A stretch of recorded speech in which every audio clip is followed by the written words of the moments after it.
সকাল সকাল আমি স্নান করে বাসি কাজ টাজ সব সেরে টেরে নিয়ে দেখো আজকে এতগুলো কাচলাম, কেচে কুচে তড়কাটা ভিজিয়ে দিয়েছিলাম আগের দিন রাতে।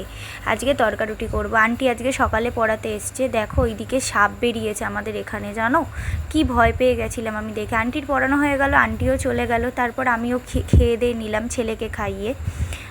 তো এই যে দিদা আর আমি একটু বিকেলবেলায় বেরোলাম একটা পাশের বান্ধবীর ঘরে, তারপরে এসে চা আর ছেলেকে পিডিয়াশিওর দিয়ে দিলাম। তারপরে আমি তড়কাটা বসিয়ে দিলাম। ডিমটা আগে ভেজে তুলে নিচ্ছি। ডিমটা ভাজা হয়ে গেছে, তুলে নিলাম। এবার একটু কড়ায় তেল দিয়ে শুকনো লঙ্কা আর জিরে ফোড়ন দিয়ে দিলাম। তারপর পেঁয়াজটা দিয়ে দিলাম। পেঁয়াজটা আমার ধুয়ে রাখা ছিল। তারপরে নাড়িয়ে চাড়িয়ে নিলাম পেঁয়াজটা। তারপর দিয়ে দিলাম আদা রসুনের পেস্ট, দিয়ে আবারও একটু নাড়িয়ে চাড়িয়ে নিলাম। তারপরে টমেটোটা কেটে ধুয়ে দিয়ে দিলাম কড়ার মধ্যে, দিয়ে আবার একটু নাড়িয়ে চাড়িয়ে দিচ্ছি। দেখো ডিমটা ভেজে রেখে দিয়েছি সাইডে। এবার ঢাকাটা খুলে আবারও একটু নাড়িয়ে চাড়িয়ে দিয়ে এবারে সেদ্ধ করা যে তড়কাটা সেটা দিয়ে দিলাম কড়ার মধ্যে। মশলাটাও আমার দেওয়া হয়ে গেছিলো, ওটা না ভিডিওতে আর দেখানো হয়নি, তো ওটা স্কিপ করে গেছি। আবার একটু জল দিয়ে প্রেসারে ওটা আবার ঢেলে দিলাম। আবার কড়ার যে তড়কাটা সেটা প্রেসারে দিয়ে 2টো সিটি মারবো।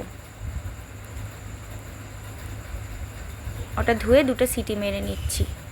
একটু নাড়িয়ে চাড়িয়ে একটু হালকা মিষ্টি দিয়ে এবার ঢাকা দিয়ে দিলাম। ছেলের সাথে তারপরে গল্প করছি আর টিভি দেখছি একটু।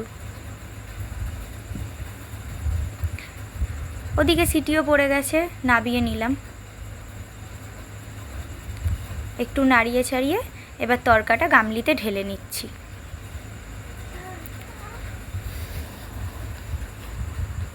গামলিতে ঢেলে এবার একটু ঘি দিয়ে নিলাম। তোমরা চাইলে ঘিটা স্কিপ করতে পারো, বাটারও দিতে পারো, বাট ঘিয়ের স্মেলটা না বেশি আসে বাটারের থেকে, বাটার অনেকটা দিতে লাগে।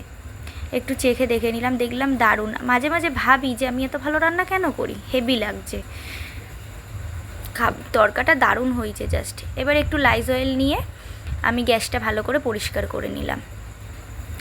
যেহেতু রান্নাবান্না কমপ্লিট তাই গ্যাসটা এবার মুছে নিলাম। গ্যাস মোছা কমপ্লিট হয়ে গেছে। বাসনগুলো ঝট করে মেজে নিয়ে চলে এসেছি। এবার মাজা বাসনগুলো এক এক করে উবুর করে দিচ্ছি।